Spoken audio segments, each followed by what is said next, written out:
नहीं, बिल्कुल इस देश के अंदर संविधान को बचाना ही पड़ेगा। अगर हम संविधान की बात अगर नहीं करेंगे तो जो आज 2014 के बाद में इस देश के अंदर जो हालात पैदा हुई है, ये हर वर्ग को, चाहे मुसलमानों से ले लो, चाहे दलितों से ले लो, और चाहे ओबीसी की बात हम कर लें, और जो अन्य माइनॉरिटी जो है उनका बहुत बुरा हाल। सिर्फ जो नुकसान किया है बीजेपी ने वो संविधान को ताक पर रख के किया है। अगर हम संविधान की बात नहीं करेंगे इस देश के अंदर, अगर हम अपने आप को सक्षम जब भी बन सकते हैं जब तक संविधान को प्राथमिकता नहीं देंगे। और बीजेपी, आरएसएस, देश के जितने भी घटक दल है, तमाम लोगों ने चाहे संविधान को जलाने की बात हो, और चाहे आज जो बेटी पढ़ाओ और बेटी बचाओ का नारा देने वाले हैं, वो देख लो क्या हो रहा है देश के अंदर। संविधान तो कांग्रेस बचा रही, तो बहुजन अलायंस नहीं, देखिए, बहुजन ही संविधान को बचा रहे थे। कांग्रेस और राहुल गांधी की आप बात करना चाहते हैं तो राहुल गांधी तो भाई है मैदान में। जब पूरा बहुजन समाज है, चाहे ओबीसी हो, चाहे माइनॉरिटी हो, तमाम जो घटक दल थे वो लगातार लगे हुए थे। ये तो आज राहुल गांधी ने इस बात का पता लग चुका था कि अगर हम जातिगत जनगणना की बात नहीं करेंगे, अगर हम संविधान की बात नहीं करेंगे, तो बिल्कुल फैक्ट है कि सत्ता के गलियारों में नहीं आ सकते हैं। और आज इस बात का राहुल गांधी बार बार गलती मान रहे हैं कि हमने ओबीसी को समझने में, ओबीसी के हक अधिकार देने में देरी की, जिसका खामियाजा आज वो खुद भुगत रहे हैं, इस बात को मान रहे हैं। प्राथमिकता है कि इस देश के अंदर आम जनमानस को, बहुत सारे लोग हैं जो संविधान की कॉपियां भी बांट रहे हैं, और बहुत सारे ऐसे छात्र भी हमारे हैं जो आज पढ़ लिख करके, पहली पीढ़ियां होगी जो अभी जो हाई स्कूलों तक और एमए ग्रेजुएशन तक पहुंची हैं, तो मेन पहली सीढ़ी है। और इसी सीढ़ी से चल के जो पीछे मेरे आप आंदोलन देख रहे हो, ये तमाम घटक दल के हैं। यहाँ हर जाति, हर कम्युनिटी, हर धर्म का लोग आया हुआ है। क्यों आया हुआ है?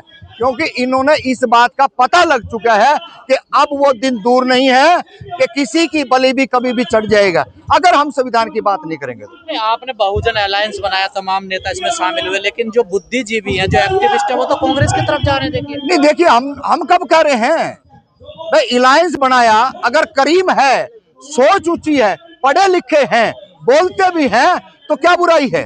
जब वो संविधान बचाने की बात कर रहे हैं तो क्यों नहीं जाए उनके साथ में? जाना चाहिए भाई। बहुजन अलायंस जो है ये उसी के लिए काम कर रहा है, इसमें कोई किंतु परंतु नहीं है। अगर मान लो कि अगर आप जहां इशारा करना चाह रहे हो, जो कुछ मेरे मुंह से कहलवाना चाह रहे हो, अगर वो संविधान की बात करते, अरे 5-5 बार आप सत्ता में रहे हो, आप जो है ना 2-2, 3-3 राज्यों में सत्ता में रहे हो, ये बीड़ा तो पहले आप लोगों ने उठाना चाहिए था, आपने ना उठाया।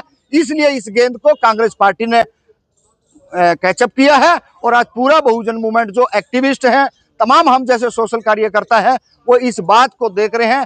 कोई ऐसा शहर, कोई ऐसा गांव नहीं बचा है जो इसकी चपेट में नहीं आया ब्राह्मणवादी व्यवस्था की। हमने देखा है, अभी हमारे साथी कुछ यहाँ खड़े थे, ढाणी माऊ हरियाणा भिवानी से, इनके घरों को जला दिया गया है। जो घरों को जला देते हैं और उसके बाद में ये कहते हैं कि भाई हमारा तो कोई खोट ही नहीं है, तो साफ सीधा दर्शाता है कि इस देश के अंदर मनुस्मृति लागू हो चुकी है। और बहुत पहले हम कह चुके थे कि अघोषित इमरजेंसी देश के अंदर है। अगर इसी तरीके से अभी लास्ट अभी 11 तारीख की बात है, 11 तारीख को एक बेटी का मर्डर होता है, उसके साथ गैंगरेप होता है, और उसके बाद में 8 दिन के बाद में सरकार सुसाइड नोट भी लेके आ जाती है, उसमें प्रशासन भी शामिल है, और उसकी जो गला कटा हुआ था वो कह दिया कि भाई ये कुत्तों ने, जानवरों ने काटा है, और जो प्राइवेट पार्ट जो है वो भी नहीं है। तो इससे बेशरम सरकार, इससे निकम्मी सरकार ना तो हरियाणा में हो सकती है और ना पूरे देश के अंदर। जब भी इनको देखो आप, कभी नू दंगे, कभी दिल्ली के दंगे, अरे आपने समझ क्या रखा है? आपका काम था एजुकेशन देना, आपका काम था नौकरियां देना, आपका काम था महिलाओं को रक्षा देना, लेकिन आपने कुछ नहीं किया।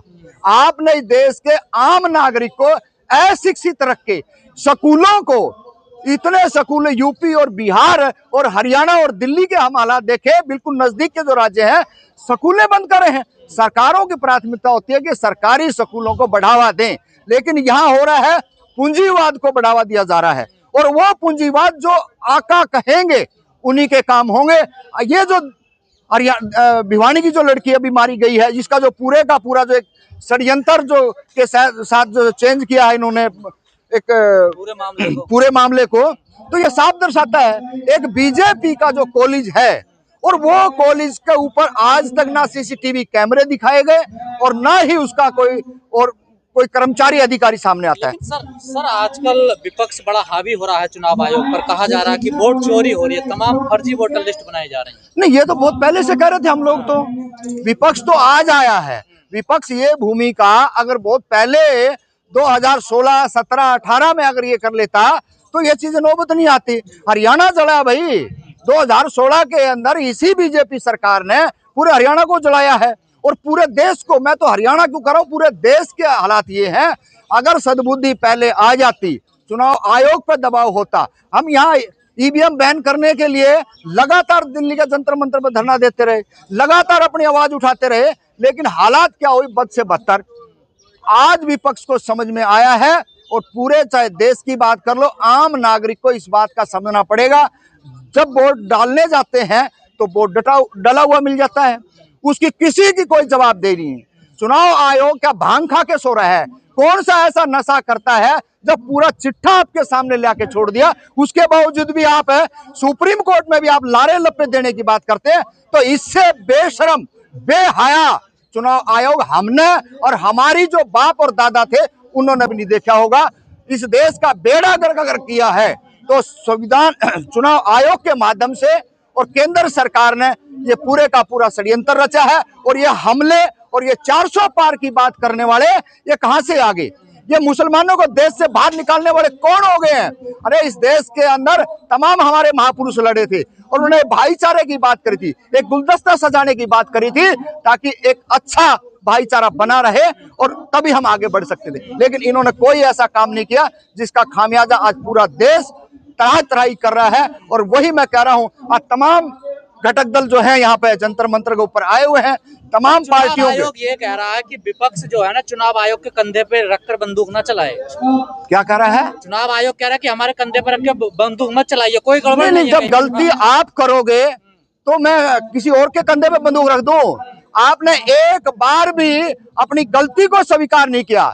चुनाव आयोग हमेशा, हमने खुद देखा है, अरे छोटे छोटे बच्चों को 15-15, 16-16 साल के बच्चों को आधार कार्ड के ऊपर वोट डालते हुए जब हमने कहा कि तेरी औकात और हैसियत है तू वोट डाल के दिखा, तब उनकी पतलून गिल्ली होगी और वोट नहीं डाल पाए। लेकिन षड्यंत्र था, उनकी साजिश थी, फिर भी उन्होंने अपने विधायक और एमपी जिताने का काम किया। ये इस देश के अंदर हर नागरिक को पता है, लेकिन मुंह खोलने को कोई तैयार नहीं।